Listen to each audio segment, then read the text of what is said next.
나는 올해 70을 넘겼다. 평생을 시집살이, 농사일, 살림에 파묻혀 살았다.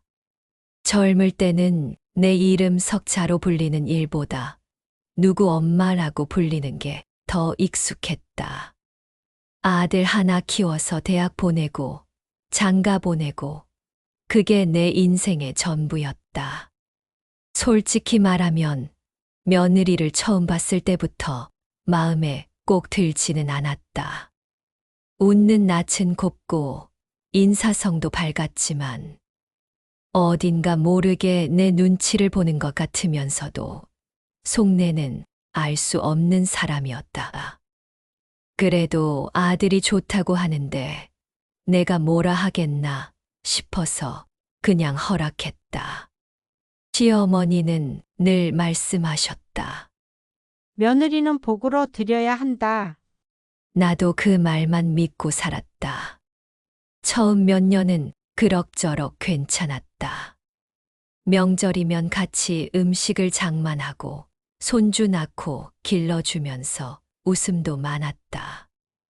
그런데 세월이 흘러갈수록 묘하게 달라졌다. 며느리는 자꾸 바쁘다, 힘들다, 핑계를 대며 살림살이에서 손을 뺐다. 시장 보는 것도, 가계부 정리하는 것도, 심지어 아들 월급 관리도 며느리가 다 맡아버렸다. 나는 젊은 사람한테 맡기는 게 편하겠지 싶어서 아무 말 하지 않았다. 그런데 어느 날부터인가 며느리의 말투가 달라졌다. 나를 향한 존댓말이 느슨해지고 눈빛은 피곤하다 못해 차가워졌다. 손주들도 엄마가 할머니는 돈만 아껴 쓰신다고 하던데 라며 이상한 말을 내뱉었다. 나는 웃어 넘겼지만 속은 서늘했다. 그때부터 내 마음에 작은 금이 가기 시작했다. 혹시 내가 모르는 사이에 집안에서 무슨 일이 벌어지고 있는 건 아닐까? 나는 평생 돈이라는 걸 함부로 써본 적이 없다. 한 푼, 두 푼 아껴서 적금 붓고 통장 만들어 모은 돈이 전부였다. 남편이 일찍 세상을 떠난 뒤 그 돈은 내 노후의 안전망이자 손주들 대학 자금이 될 거라고 굳게 믿어왔다. 그런데 요즘 들어 이상한 기운이 느껴졌다. 며느리가 집안 살림을 본다며 내 도장을 자꾸 가져갔다. 처음엔 뭔가 급한 서류가 있겠지 하고 넘겼다. 하지만 그 일이 반복될수록 마음이 불편했다. 내가 모르는 사이에 뭔가가 진행되고 있는 것 같은 불길한 예감이 들었다. 며느리는 집 밖에서는 고상하고 친절한 며느리였다. 그러나 집 안에서는 점점 내 자리를 좁혀왔다. 냉장고 반찬조차 내 마음대로 채울 수 없게 되었고, 손주들에게 용돈을 주려고 해도 어머니, 애들 앞에서 그런 거 하지 마세요. 라는 말이 날아왔다. 나는 참았다. 이 나이에 괜히 말 꺼내봤자 집안만 시끄러워진다. 그렇게 스스로를 다독였다. 하지만 마음속 깊은 곳에서는 뭔가가 점점 자라나고 있었다. 불안, 의심, 그리고 알 수 없는 공포가. 나는 몰랐다. 그 불길한 예감이 곧 현실이 될 줄은. 내가 평생 지켜온 노후의 전부가 믿었던 며느리 손에서 흔들리기 시작할 줄은. 며느리는 늘 바쁘다고 했다. 아침부터 저녁까지 뛰어다니며 아이들 학원에 데려다 주고 장도 보고 친구도 만나고 나는 한쪽에서 조용히 살림을 도우며 그저 집안이 평안하기만을 바랐다. 하지만 어느 순간부터 이상했다. 며느리는 점점 집안일에서 손을 떼기 시작했다. 요즘은 배달이 편해요. 라며 음식을 시켜 먹는 일이 잦아졌다.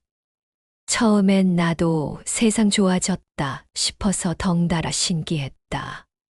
하지만 몇 주가 지나니 살림살이가 점점 허술해졌다. 김치 냉장고 속은 텅텅 비고 쌀독은 내가 채우지 않으면 그대로였다. 그런데 아이러니하게도 며느리의 옷차림은 날로 화려해졌다. 지난달까지만 해도 평범한 옷을 입고 다니던 사람이 어느새 잡지에서나 볼 법한 옷을 걸치고 반짝이는 가방을 들고 나타났다. 예, 며느리야. 이 가방 참 곱네. 어디서 샀니? 내가 넌지시 물으면 며느리는 늘 웃으며 대답했다. 아, 이거요? 세일해서 싸게 샀어요.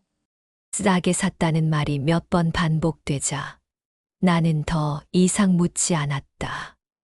하지만 내 눈에는 분명히 값비싼 물건들이었다. 내가 평생 시장에서 장사꾼들과 흥정하는 걸 지켜본 눈인데 어찌 모르겠는가. 그 무렵부터 집안 분위기도 달라졌다. 며느리는 나와 눈을 마주치지 않으려 했고 아들은 유난히 바빠졌다며 늦게 들어오기 일쑤였다. 식탁에서는 대화가 줄고 대신 며느리의 휴대폰 알림 소리만 끊임없이 울렸다. 나는 점점 소외감을 느꼈다. 내가 여기서 어떤 존재인가? 그 질문이 마음속에서 계속 맴돌았다. 그러던 어느 날이었다. 내가 오래 쓰던 손가방을 정리하다가 도장이 없는 걸 발견했다. 작은 통장도 보이지 않았다. 깜짝 놀라 이곳저곳을 뒤졌지만 어디에도 없었다. 순간 등골이 서늘해졌다. 설마 며느리가 가져간 걸까? 며느리는 그날따라 집에 늦게 들어왔다. 나는 모른 척했지만 마음속은 이미 요동치고 있었다. 혹시 내가 괜한 의심을 하는 건 아닐까? 그러나 이상한 기운은 점점 커져만 갔다. 며칠 뒤 동네 친구를 만나러 갔다가 이런 말을 들었다. 요즘 내 며느리 참 멋 좀 부리고 다니더라. 어디 좋은데 취직했나 봐. 나는 대답을 못했다. 며느리가 따로 돈을 벌고 있다는 소식은 들어본 적이 없었기 때문이다. 그날 밤 잠이 오지 않았다. 이불을 덮고 누워 있는데 머릿속에는 계속 며느리 얼굴만 떠올랐다. 반짝이는 가방, 사라진 도장, 그리고 알 수 없는 며느리의 웃음. 나는 속으로 다짐했다. 내가 괜히 의심하는 게 아니길 바란다. 하지만 만약 사실이라면 내 손으로 반드시 밝혀내야 한다. 내가 모은 돈은 땀과 눈물의 결과였다. 그 돈이 내 노후를 지켜줄 마지막 보루였다. 그런데 그 돈이 내 손도 아닌 다른 사람 손에 흘러들어가고 있는 건 아닐까. 불안은 점점 의심으로 바뀌었고 의심은 곧 두려움으로 자라났다. 나는 아직 확신하지 못했다. 하지만 분명히 집안에 보이지 않는 그림자가 드리워지고 있었다. 그리고 나는 알았다. 곧 그 그림자의 정체를 마주하게 되리라는 것을. 그날은 유난히 아침부터 마음이 불편했다. 며느리 얼굴을 마주하는 것조차 어쩐지 껄끄러웠다. 괜히 며느리의 눈빛에서 뭔가를 숨기고 있다는 기운이 느껴졌다. 어머니, 오늘 친구분 뵈러 나가신다면서요? 점심은 제가 챙길게요. 며느리는 웃으며 말을 건넸다. 그런데 그 웃음이 내 눈에는 억지로 그린 미소처럼 보였다. 나는 대답 대신 작은 가방을 챙겼다. 도장과 통장이 사라진 그날 이후 마음 한켠에 불안이 가시질 않았다. 도대체 어디로 간 걸까? 괜히 내 기억이 흐릿해진 건지, 아니면 정말 누군가 가져간 건지. 그렇게 망설이다가 나는 결국 은행으로 향했다. 오랫동안 다니던 동네 은행. 젊은 창구 직원이 밝게 인사했지만 내 마음은 이미 무겁게 내려앉아 있었다. 예금 잔액 좀 확인해 주실래요? 나는 떨리는 목소리로 말했다. 직원은 키보드를 두드리다가 화면을 바라보더니 고개를 갸웃했다. 어르신 최근에 인출 내역이 몇 건 있는데요. 확인해 보시겠습니까? 순간 심장이 쿵 내려앉았다. 나는 분명 통장에 손도 대지 않았다. 눈앞이 아득해졌다. 직원이 내민 종이에는 날짜와 금액이 적혀 있었다.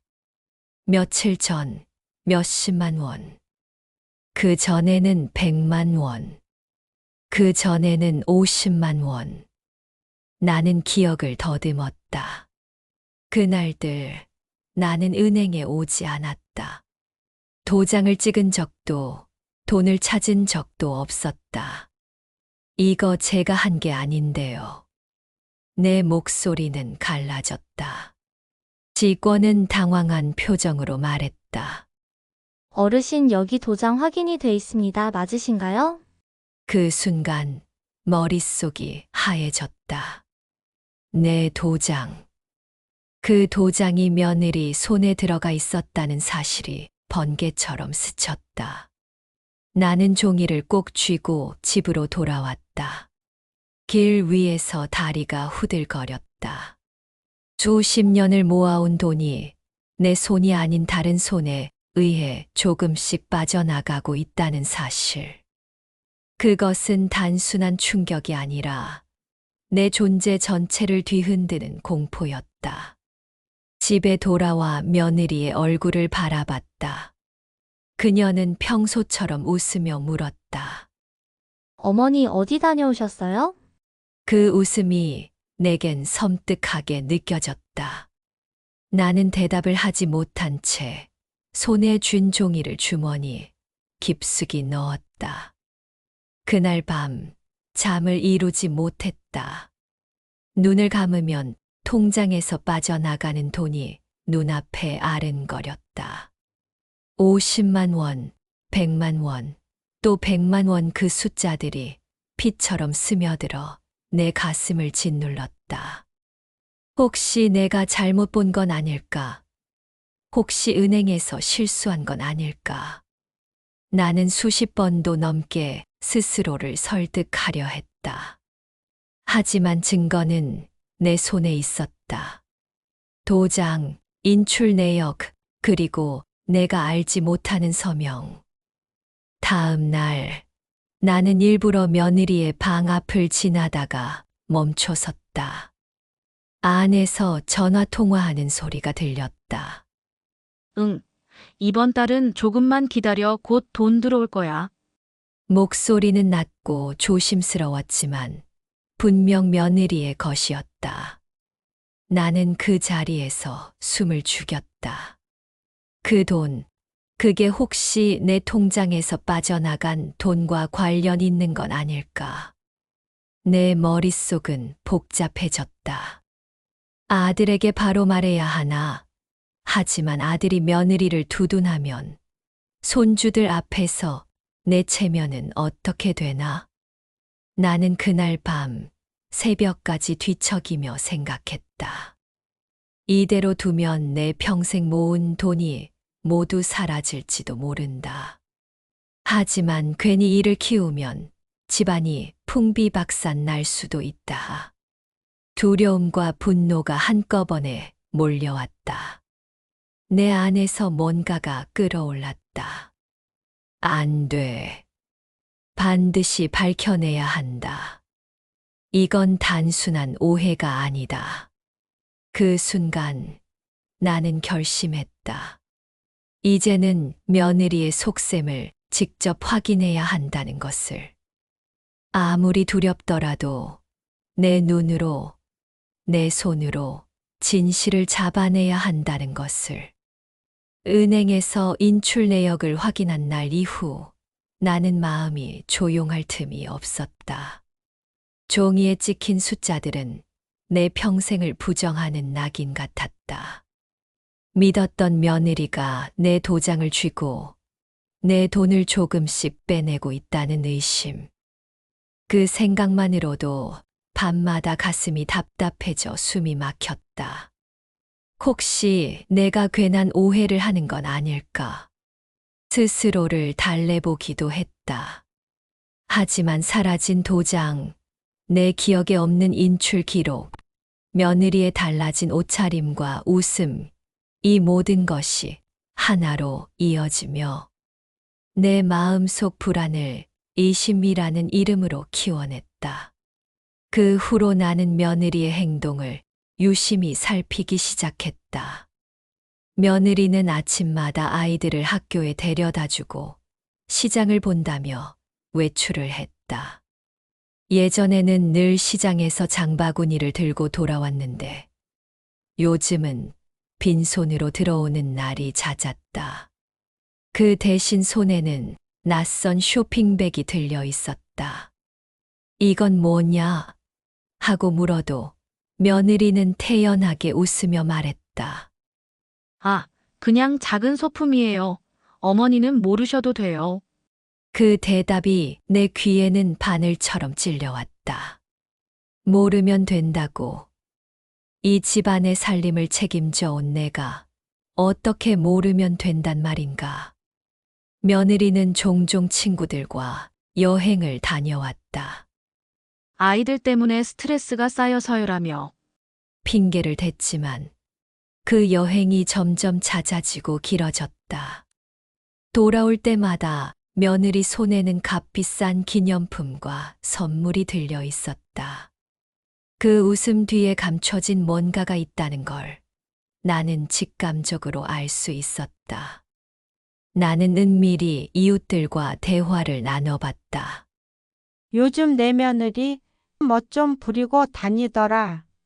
아이들이 그러던데 어디 좋은 모임에 다니신다며? 지난번엔 백화점에서 봤어. 혼자서 쇼핑을 얼마나 하던지.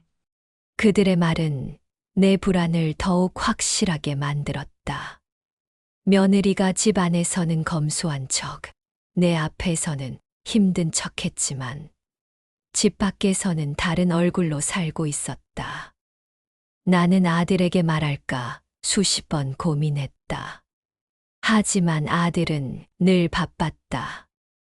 일찍 나가서 늦게 들어오고 집에 와도 휴대폰만 들여다봤다.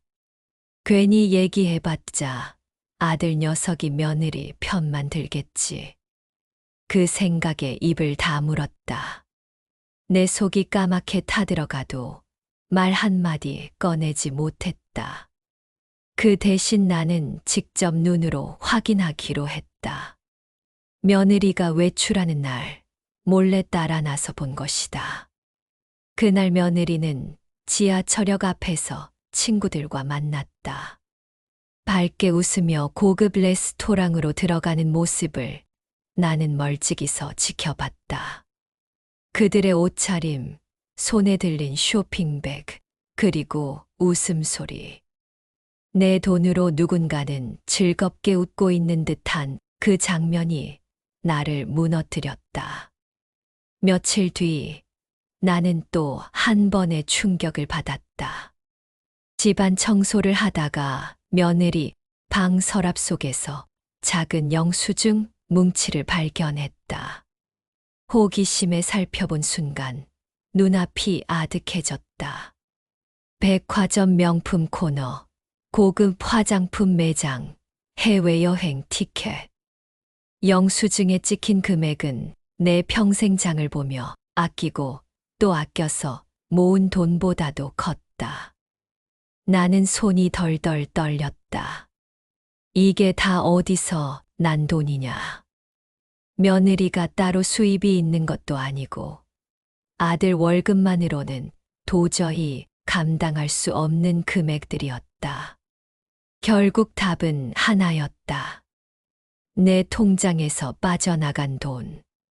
그것이 며느리의 사치로 이어지고 있다는 사실. 그날 밤 며느리가 늦게 들어왔다.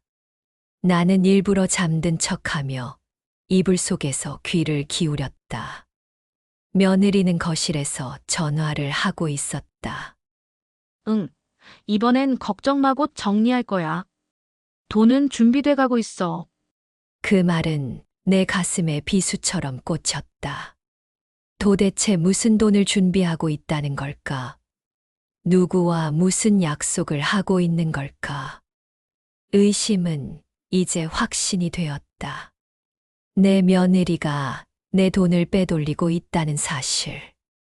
나는 깊은 밤 홀로 중얼거렸다. 이제 더 이상 모른 척할 수 없다. 내 손으로 이 진실을 밝혀야 한다. 그날은 이상하게도 잠이 오지 않았다. 평소처럼 저녁을 먹고 손주들 숙제를 봐주고 나서 방에 들어왔지만 눈꺼풀은 무거워지지 않았다. 마음속 깊은 곳에서 불안이 꿈틀거렸고 가슴은 답답하게 조여왔다. 시계를 보니 자정이 가까워 오고 있었다. 나는 물을 마시러 거실로 나왔다. 그런데 거실 불빛이 은은하게 새어나오는 걸 보았다. 이 시간에 불이 켜져 있을 리가 없었다.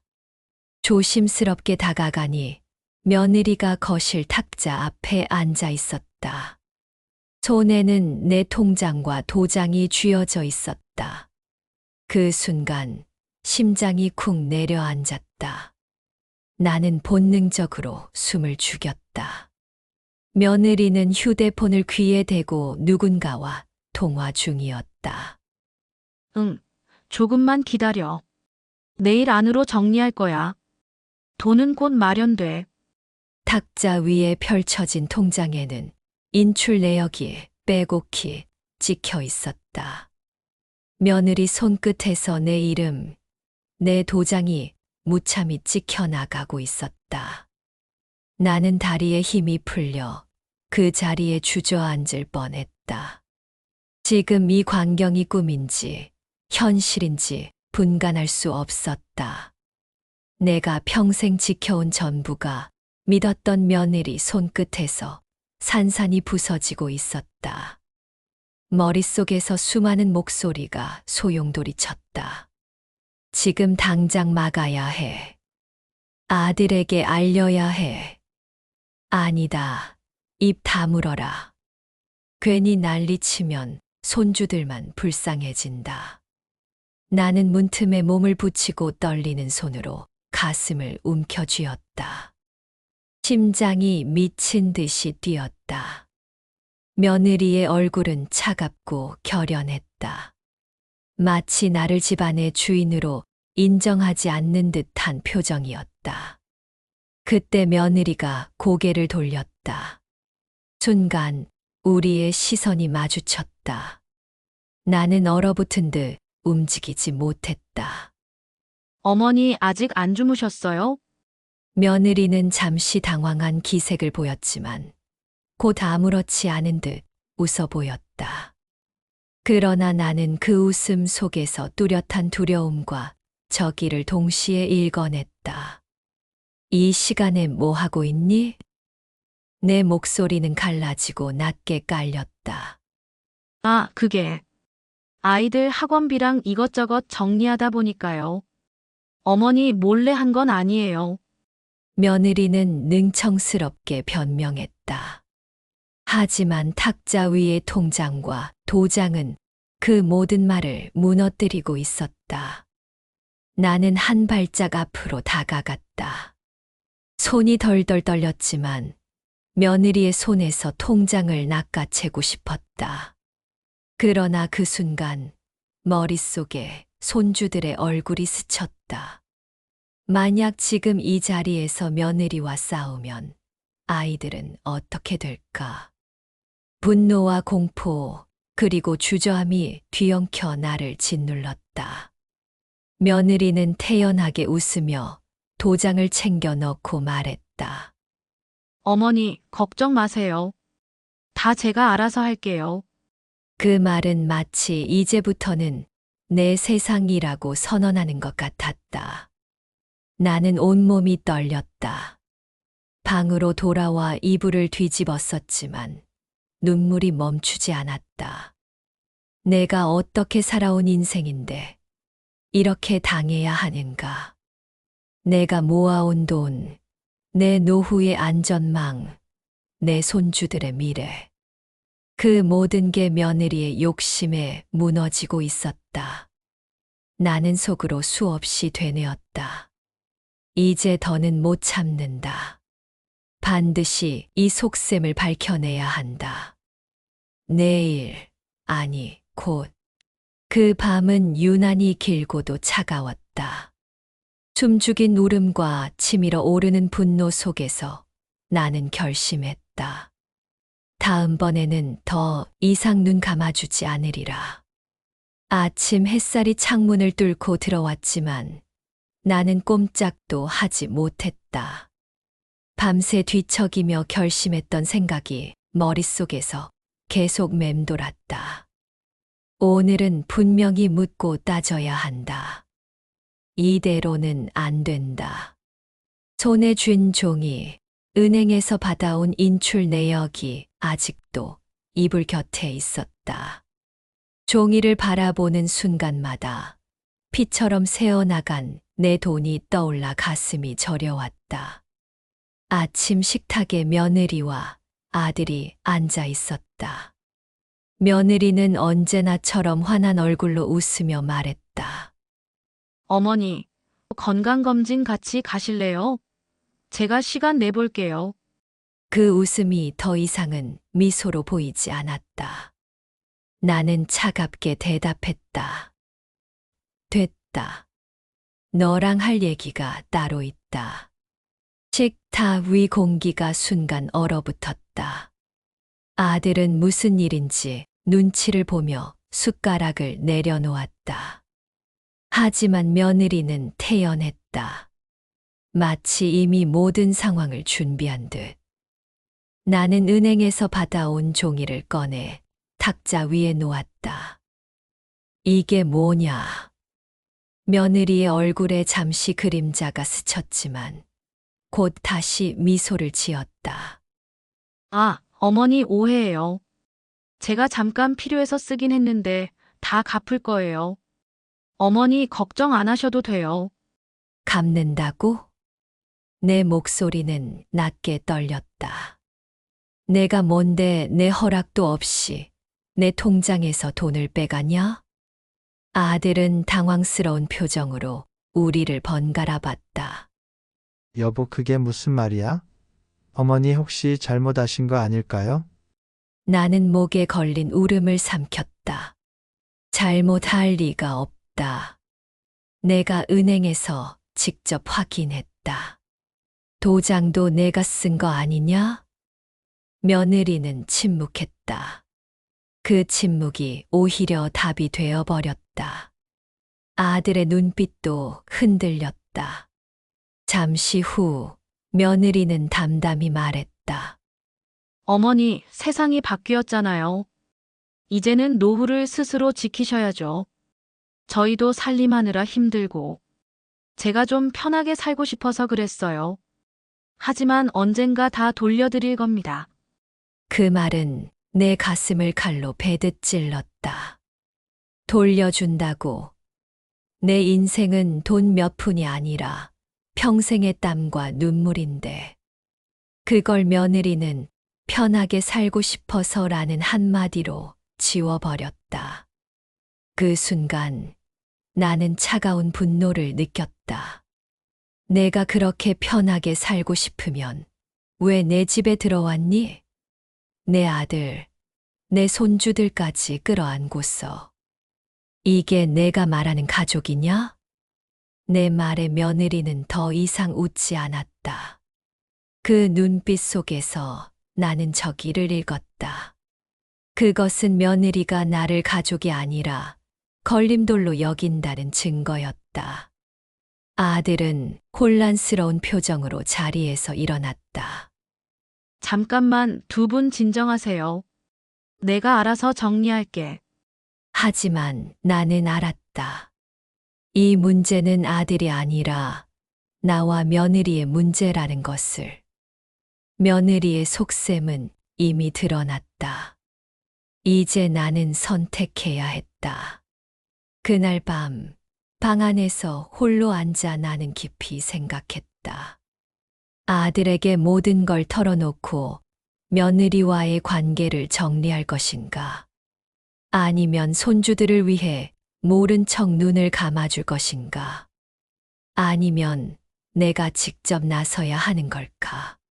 창밖에서는 바람이 스산하게 불어왔다. 나는 창문을 닫으며 중얼거렸다. 이제는 끝을 내야 할 때가 온 것 같다. 그 뒤로 무슨 일이 있었는지는 자세히 말하지 않겠다.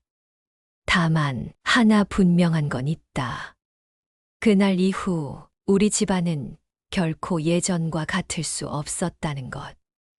며느리의 웃음은 여전히 집안을 맴돌았지만 그 웃음 뒤에 숨어 있는 속셈을 나는 이미 보았다. 나는 통장 명의를 바꾸고 새로운 계좌를 만들었다. 며느리가 더 이상 내 돈에 손댈 수 없도록 모든 절차를 밟았다. 아들에게는 진실을 말했다. 며느리는 한동안 발악했다. 울기도 하고 화내기도 하고 나중엔 손주들을 앞세워 협박하기도 했다. 하지만 나는 흔들리지 않았다. 내가 평생 지켜온 것을 지키기 위해서는 마음을 독하게 먹어야 했다. 아들은 고민 끝에 며느리와 이혼을 선택했다. 손주들의 양육권을 가져오는 긴 법정 싸움이 시작됐지만 나는 후회하지 않았다. 그리고 나는 오늘도 스스로에게 묻는다. 내가 선택한 길이 과연 옳았을까?